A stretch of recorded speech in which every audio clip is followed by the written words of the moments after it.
Welcome back guys sa ating channel and magandang biyernes po sa inyong lahat. Ito na po yung bago nating episode para kay Zoo fans. Sana po ay magustuhan nyo. Bago tayo magsimula, gusto ko lang po magpasalamat sa ating mga subscriber. Walong subscriber na nag-send po ng GCash. Malaking tulong po ito. Nasa ibaba din po yung ating GCash. Kung gusto nyo pong tumulong, kahit anong amount po is malaking tulong na po iyon. So ito na po yung bago nating episode and let's go. Sa mga sinabi ng decimating ancestral dragon ay napagtanto ni Joe Fan kung gaano nga ba kahirap marating ang antas ng sovereign. Kahit wala ang 10 daw ng mga sovereign ay mahirap pa rin na marating ang antas na ito para sa mga normal na martial artist dahil kailangan pa rin nilang maglakbay sa DAO at gumawa ng sarili nilang DAO. Ang problema lang ay sobrang konti lang sa mga tao ang may talento na maglakbay sa DAO. Isa na doon ang kanyang master na si Elder Yuan. Lumabas ang pawis sa kanyang mukha dahil kung hindi niya nakuha ang mga inheritance ng Sacred Beast at mga sovereign ay tiyak na wala rin siyang kakayahan na maglakbay sa DAO. Nakatulong rin ang kanyang alaala sa dati niyang buhay bilang Demonic Emperor kaya mas naging madali para sa kanya na aralin ngayon ang DAO sa tulong ng martial art ni Elder Yuan.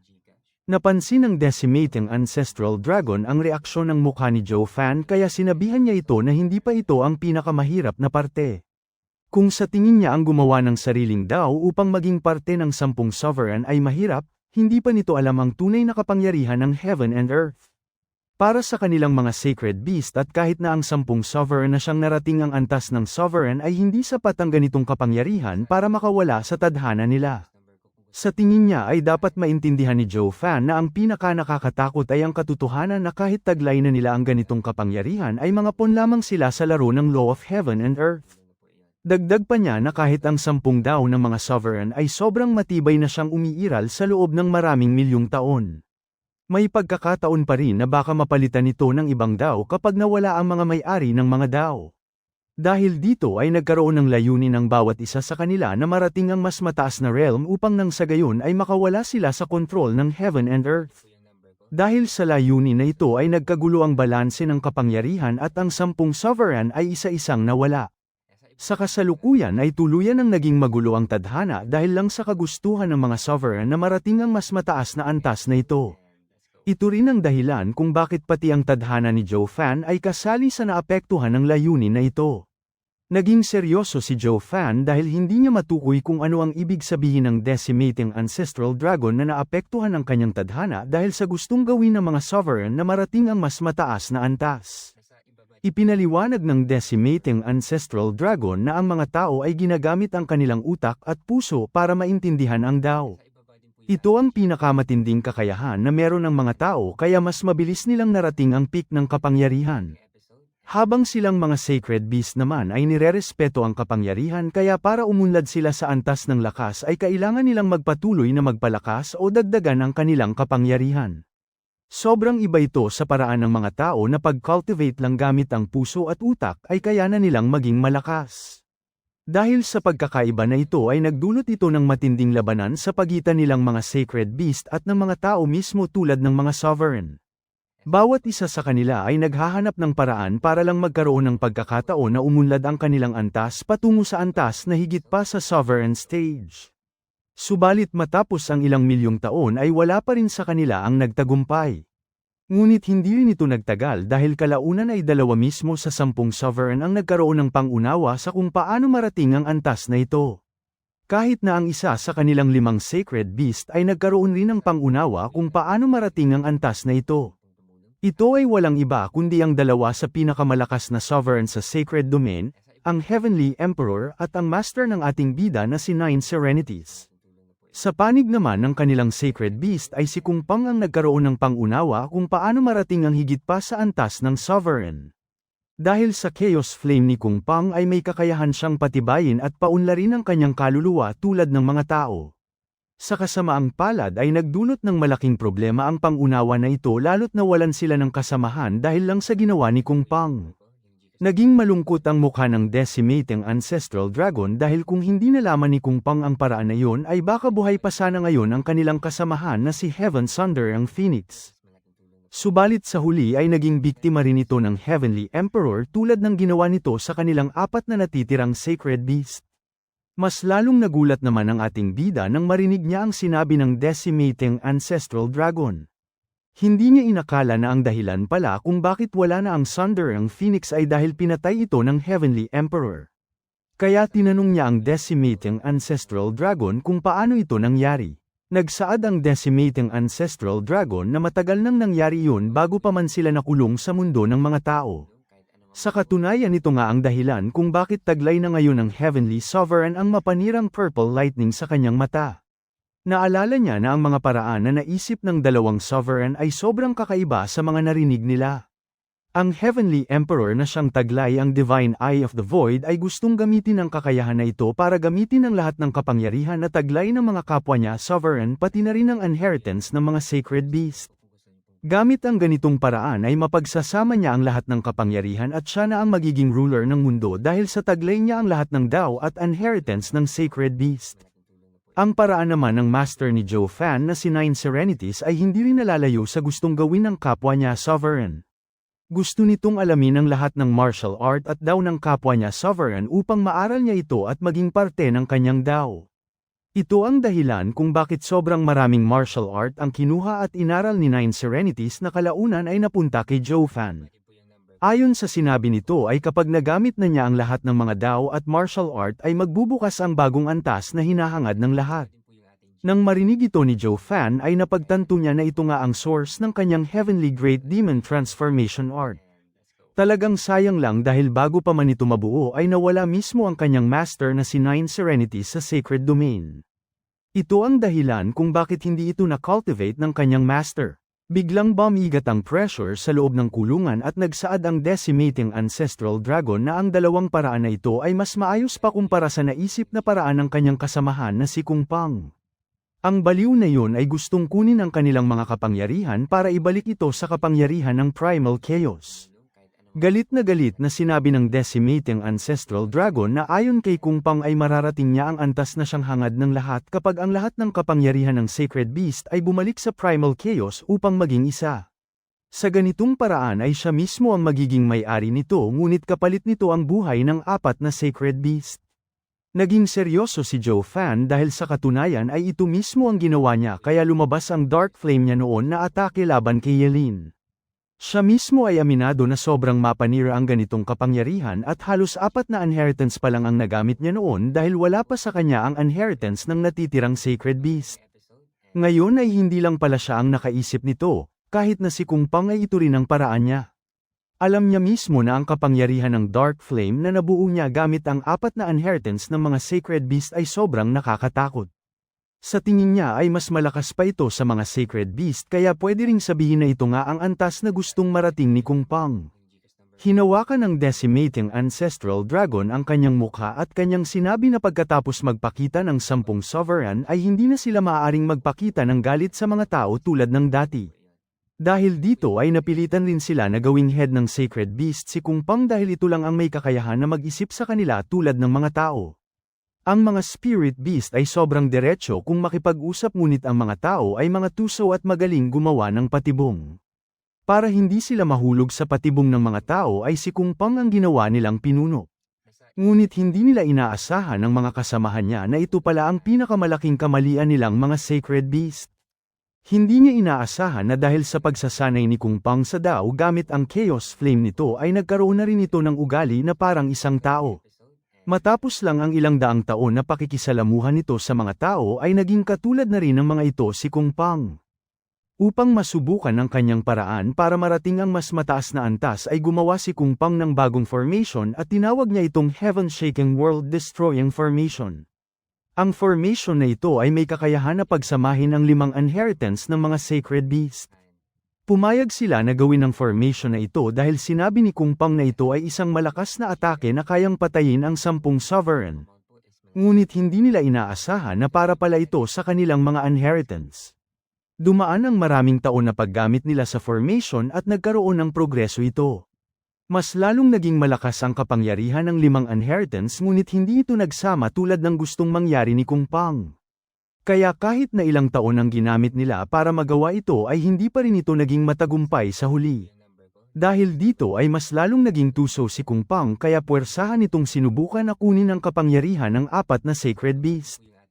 Hindi ito kayang gawin ni Kung Pang ng mag-isa kaya nagdesisyon siya na hingi ng tulong ng pinakamalakas na sovereign, ang Heavenly Sovereign. Sa kasamaang palad ang unang naging biktima ng dalawa ay ang kasamahan nilang si Sunder ang Thunder Phoenix. Nabahala ang ating bida dahil ibig sabihin lang nito ay nasa mapanganib na sitwasyon ang anak niya na si Little Sun. Nandoon ito ngayon sa pewder ni Kung Pang at kung tama ang sinabi ng Decimating Ancestral Dragon ay baka gumawa ito ng galaw para makuha ang kapangyarihan nito. Nagsaad naman ng Decimating Ancestral Dragon na huwag mag-alala ang ating bida dahil hindi gagalawin ni Kung Pang ang anak niya. Sa kasalukuyan ay hindi pa sapat ang kapangyarihan ng batang kilin kaya ang gagawin ni Kung Pang ay hayaan ito na lumaki pa. Ang lahat ng kapangyarihan ngayon sa kanilang mundo ay nasa balanse na. Ang maliit na kapangyarihan na taglay ni Little Sun ay hindi sapat para magawa ang plano ni Kung Pang. Isa pa ay wala pa rin namang paraan si Kung Pang kung paano kunin ang kapangyarihan na ito sa mga sacred beast. Kaya huwag dapat mag-alala ang ating bida dahil ligtas lang ang kanyang anak. Kahit na sinabi na ito ng Decimating Ancestral Dragon ay hindi pa rin mapanatag ang puso ni Joe Fan. Alam niya kung gaano katuso ang matandang yon. Kaya hindi niya maaaring hayaan na lang na maiwan doon si Little Sun. Kailangan niyang gumawa ng paraan para madala niya si Little Sun palayo kay Kung Pang. Naging seryoso ang Decimating Ancestral Dragon dahil ngayon ay napagtanto na niya na parang magandang kwento ang sinabi ni Kung Pang sa ating bida para lang gawin ito ang plano nila. Subalit huwag dapat magtiwala agad si Joe Fan sa taong yun dahil hindi nila alam kung ano talaga ang balak nitong gawin. Ang misyon na binigay ni Kung Pang kay Joe Fan ay hanapin ang ibang sacred beast at palayain ang mga ito sa kanilang kulungan. Ngunit dahil sobrang mahina pa ang lakas ni Joe Fan at kahit ang Divine Eye of the Void nito ay hindi rin ganoon kataas ang antas. Ibig sabihin lang nito ay gustong gamitin ni Kung Pang si Joe Fan para ipadala ang mensahe at sabihin sa kanilang mga sacred beast na dapat silang magkaisa upang makahanap sila ng paraan na makalaya dito. Sa ngayon ay isang tao lang ang kalaban nilang mga sacred beast at ito dapat ang layunin nila. Naging seryoso si Joe Fan dahil napagtanto niya agad na ang tinutukoy ng Decimating Ancestral Dragon ay walang iba kundi ang Heavenly Sovereign. Sumang-ayon dito ang Decimating Ancestral Dragon dahil ito ang gustong sabihin ni Kung Pang sa kanila. Nang hingi ni Kung Pang ang tulong ng Heavenly Sovereign ay hindi nito alam na ito na pala ang pinakamalaki niyang kamalian. Hindi nito alam na mas malawak pa pala ang ambisyon ng Heavenly Emperor kumpara sa alam niya. Pagkatapos mahuli ng dalawang ito ang Sunder ang Phoenix ay biglang nagbago ang pagkatao ng Heavenly Sovereign at naging kalaban na rin ang tingin niya kay Kung Pang. Sa mga panahong yun ay aminado sila na sobrang malakas na ang Heavenly Sovereign at sobrang taas na ang tingin nito sa kanyang sarili. Sa kanyang mga mata ay mga langgam lang ang mga tao at kahit silang mga sacred beast ay mga hayop lang sa paningin nito. Subalit ang hindi may kakaila ng Heavenly Sovereign ay ang mapanirang kapangyarihan na taglay ng 5 sacred beast. Takot ito sa kayang gawin ng kapangyarihan nilang 5 sacred beast. Lalo na ang kapangyarihan na taglay mismo ng Sunder ang Thunder Phoenix. Ang kapangyarihan nito na kidlat ay kilala dahil sa mapanirang elemento nito at sobrang lakas na raw power. Ito ang pinakamalakas sa kanilang 5 sacred beast pagdating lamang sa raw power. Kaya kung kunin mismo ng Heavenly Emperor ang Purple Lightning ng Sunder ang Thunder Phoenix ay tiyak na walang sinuman sa buong sacred domain ang may kakayahan na talunin siya. Ang malala pa ay mas lalo lang magiging malakas ang Divine Eye of the Void ng Heavenly Emperor at wala nang makakatakas sa kanya. Nagpatuloy ang pagsasama ng dalawa ngunit ang hindi alam ni Kung Pang ay sinusubukan lang ng Heavenly Emperor ang kanyang limitasyon. Matapos nitong mapagtanto kung ano nga ba ang gustong gawin ni Kung Pang ay nagpatuloy na ang Heavenly Emperor sa kanyang tunay na plano. Ang plano na ito ay nagdulot sa pagkawala ng maraming tao sa kanilang sacred domain. Nagulat naman ang ating bida nang marinig niya ang sinabi ng Decimating Ancestral Dragon, kaya tinanong niya ito kung ano ang ibig niyang sabihin na maraming tao ang nawala at nabuhay dahil sa Heavenly Sovereign.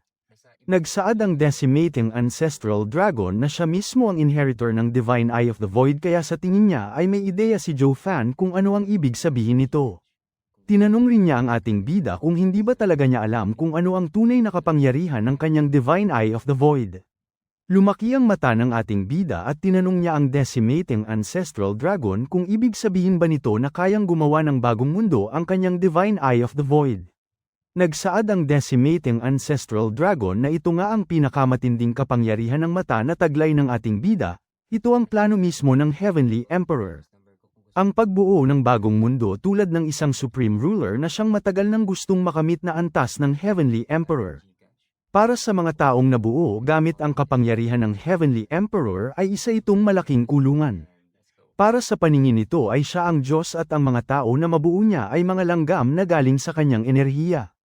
Ang malala pa dito ay gustong gamitin ng Heavenly Emperor ang paggawa ng mundo na ito para makarating siya sa antas ng Supreme Ruler. Kapag nangyari yun ay tiyak na masisira ang balanse ng mundo at tuluyang magiging tauhan ng Heavenly Emperor ang mga tao. Nalaman nila ang plano ng taong ito kaya ginawa nila ang lahat para talunin ang Heavenly Emperor. Kahit na ang ibang sovereign ay sumang-ayon rin sa kanilang ginawa dahil kahit sila ay ayaw nilang gawin ito ng Heavenly Emperor. Ito ang dahilan kung bakit nagkaroon rin ng digmaan sa pagitan ng 10 sovereign.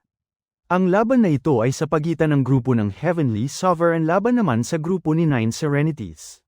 Sila ang nakakaalam sa gustong gawin ng Heavenly Emperor kaya gusto nila itong pigilan. Sa mga nagdaang ilang daang taon ay nawasak ang buong sacred domain dahil sa walang tigil na digmaan sa pagitan ng mga ito. Kahit na ang mga tao na naninirahan sa sacred domain ay nahirapan rin dahil sa digmaan. Kahit gaano kalakas ang Heavenly Sovereign ay alam nila na hindi nito kayang manalo laban sa pinagsamang lakas ng ibang sovereign. Kaya para hindi mawala ang kanyang ultimate skill ay gumamit ito ng isang imparting stone at tinago niya ito sa mundo ng mga tao para ma-preserve ang kanyang martial art. Nang sa gayon ay mahanap ito ng kanyang mga descendant na siyang naninirahan sa mundo na ginawa niya. Nalaman ng 5 sacred beast ang plano na ito kaya nagplano sila na nakawin ng bato na ito nang sa gayon ay mapag-aralan nila kung ano ang kahinaan ng Divine Eye of the Void. Subalit sa huli ay nalaman rin ng Heavenly Sovereign ang kanilang plano at mas lalong nagalit ito sa kanila. Kaya isa-isa niyang hinanap ang mga sacred beast para makulong ang mga ito at huwag maging banta sa kanya. Gamit ang kanyang Divine Eye of the Void ay ginawa niya ang mortal domain na ito para ikulong ang 4 na sacred beast. Ginawa nila ang lahat para lumabas dito ngunit sa kasamaang palad ay ang Heavenly Emperor ang Diyos sa mundong ito. Kaya gamit ang kidlat na nakuha niya sa Sunder ang Phoenix ay walang tigil niyang inatake ang 4 na sacred beast upang parusahan ang mga ito. Tumawa ng malakas si decimating ancestral dragon dahil ang hindi lang alam ng kumag na yun ay naging matagumpay ang pagnanakaw ng Sorang Kilin sa kanyang martial art. Lumabas ang luha sa mata niya dahil ito rin ang naging dahilan kung bakit nawala ng buhay ang kaibigan niya.